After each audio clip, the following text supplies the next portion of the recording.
Bugun mana qarang qanday ochiq kun. Mana oftob yaltirab turibdi. Kunimiz qanday sof, osmonimiz qanday sof.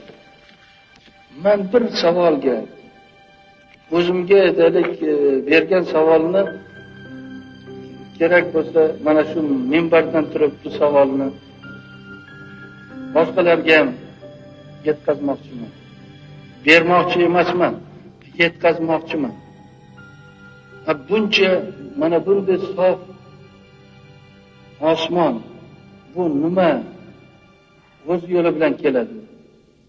Bunday sof osmonni qadriga yetish kerakmi? Allohga shukronlar aytish kerakmi?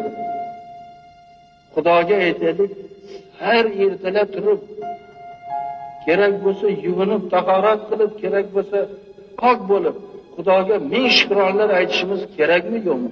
Qadriga yetib borishimiz kerakmi yo'qmi? Bir vaqtlar bir-birda nomga qadriga yetish uchun shukronlar aytardik. Ochlikdan o'lib ketmaslik uchun.